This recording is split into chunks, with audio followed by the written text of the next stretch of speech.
आजुक एहि वीडियो में क्लास 12th चैप्टर फर्स्ट गदखंड के जे चैप्टर फर्स्ट छे ऋतु वर्णा जे ज्योतिरीश्वर झा के द्वारा रचना कयल गेल अछि ओहि में हम आइ ग्रीष्म ऋतु के बारे में पढ़ाबे वाला छी। तो एहि वीडियो के अंत तक देखू ताकि ग्रीष्म ऋतु से संबंधित कोनो प्रकार के प्रश्न अगर पूछल जाए तो अहाँ बढ़िया से ओकर उत्तर लिख सकू या ऑब्जेक्टिव जे छे अहाँ बना सकू। ठीक है। और याद रखब अगर निबंध पूछल जाए तो अहाँ यह सब मतलब यह वाक्य के प्रयोग क के अहाँ निबंधों के कंप्लीट कर सकै छी। ठीक। तो चलू हम वीडियो के स्टार्ट करै छी। देखियो स्क्रीन पर अहाँ सबके देखाइत हैत ग्रीष्म ऋतु की छे यो ग्रीष्म ऋतु। ठीक है।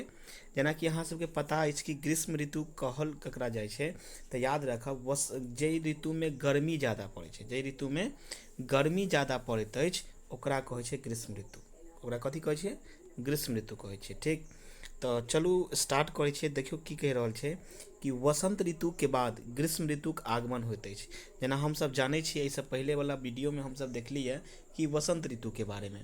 तो जेना हमरा सबके पता छे कि वसंत ऋतु के समाप्त भेला के बाद वसंत ऋतु के खत्म भेला के बाद जे छे वो ग्रीष्म ऋतु के आगमन होइत अछि। कोन ऋतु के आगमन होइत अछि ग्रीष्म ऋतु के आगमन होइत अछि। ठीक छे।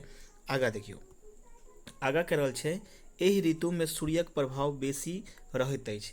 याद रखब कि एहि ऋतु में जे सूर्य के जे प्रभाव छे वो बेसी रहे छे मतलब प्रचंड भ जाइत अछि।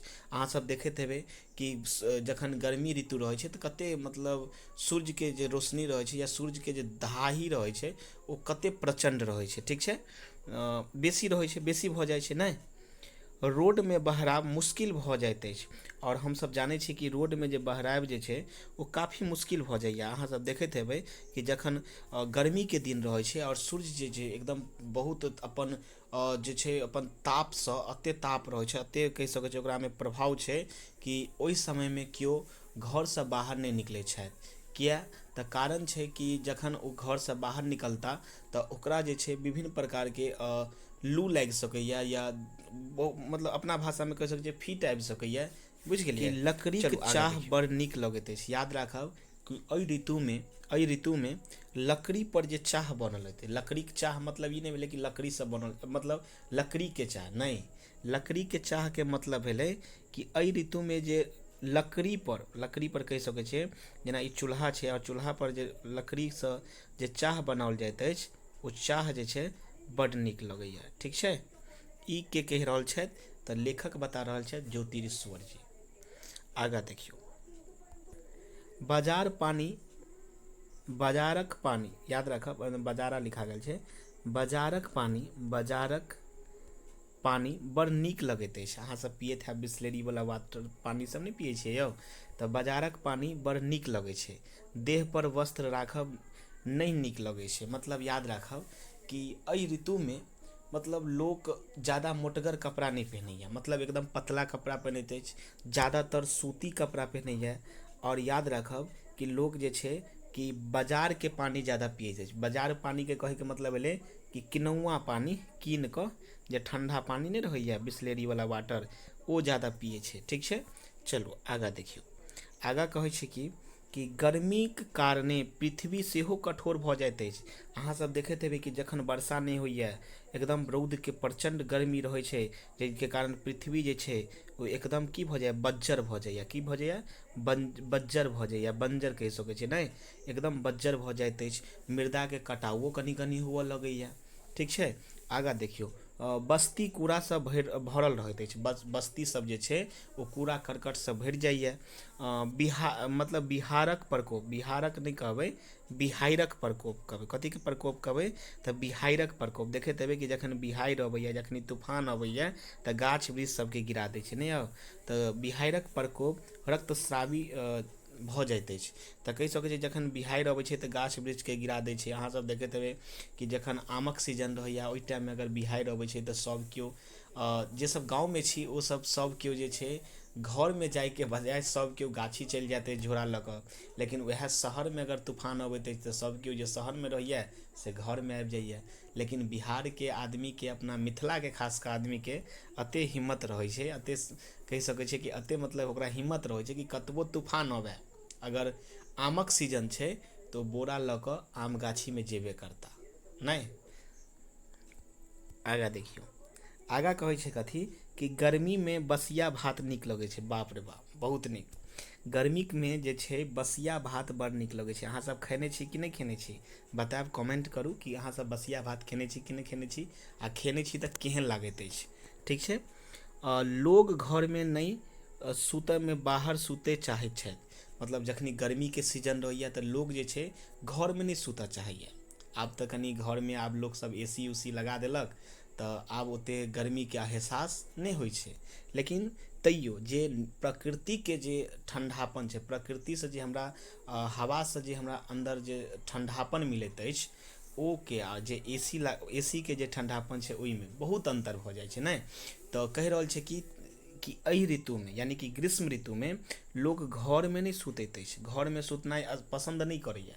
कतऽ सुतनाइ पसंद करैया तऽ याद रखब, ओ सब सुतनाइ कतऽ पसंद करैत अछि तऽ बाहर में। कतऽ? बाहर में। एवं प्रकारे ग्रीष्म ऋतुक अनुभव अत्यंत कटु होइत अछि। आब एते बात कहलहुँ कि वास्तव में ग्रीष्म ऋतु जे छै कते ओकरा कहबै तऽ वास्तव में ग्रीष्म ऋतु जे छै ओ बहुत एकर अनुभव बहुत कटु छै। ठीक छै। एहि ऋतु में पांडरिक लाल फूल फुला जाइत अछि। पांडरिक कहल गेल छै कमल के, याद राखब कि पांडरिक अर्थ की होइ छै यौ तऽ कमल होइ छै। ठीक छै। तऽ पांडरिक लाल फूल फुला जाइत अछि। तऽ याद राखब कि एहि ऋतु में जे पांडरिक फूल रहैया ओ फुला जाइत अछि। कथी भऽ जाइया? फुला जाइत अछि। ठीक छै। आगा देखियौ, आगा कहै छै कि पोखरो चित राइ सुखा जाइत अछि। आ अतबे नहीं, पोखरि सब जे छै, पोखरि सब सेहो सुखाए लगैया। अगर ज़्यादा जे छै गर्मी पड़ैत अछि तऽ पोखरि सब सेहो सुखा लगैत अछि नहीं। ओकर बाद अखनी देखैत हेबै, अखनी वर्तमान में जे छै ज़्यादा गर्मी पड़लाक कारण बहुत लोग के कल में पानी देनाइ बंद हो गेलै। जे केओ मिथिला से छी तऽ हुनका सबके पता हेतै कि कल कहल ककरा जाइ छै। नहीं यौ, कल बुझै छियै ने, चापाकल। चापाकल तऽ अहाँ सब बुझैत हैब। तऽ जे केओ मिथिला से छी हुनका सबके सब गोटे के पता हेता कि कल ककरा कहल जाइ छै। आ देखैत हेबै कि प्रचंड रौदीक भेलाक कारणे अखनी बहुत सारा कल में जे छै पानि देनाइ बंद भऽ गेल छै, जाहिके कारण पूरा मिथिला में कहि सकै छी कि पानि के हाहाकार मचि गेल छै ने। बहुत सारा लोग बहुत परेशानी के सामना करने छथि। आगा देखियौ, सूर्यक प्रभाव बढ़ि जाइत अछि और राति छोट होइत अछि और बेल पाकि जाइत अछि। याद राखब एहि ऋतु में की विशेषता छै तऽ पहिल विशेषता कहब कि एहि ऋतु में सूर्य के प्रभाव बढ़ि जाइए। दोसर बात कहबै, दोसर अगर बात कहल जाए तऽ एहि राति छोट भऽ जाइए। तेसर बात कहबै तऽ बेल पाकि जाइत अछि। बेल खेने छी कि नहीं अहाँ सब? बेल जे छै ओ पाकि जाइत अछि। तेसर के अगर बात करी तऽ तेसर देखियौ कि गर्मी के कारणे लोक की करैया तऽ शीतल छाया में शीतल जलक अभिलाषा करैत अछि। पहिला बात देखियौ कि गर्मी के कारणे लोग जे छै ओ शीतल छाया में रहैत अछि।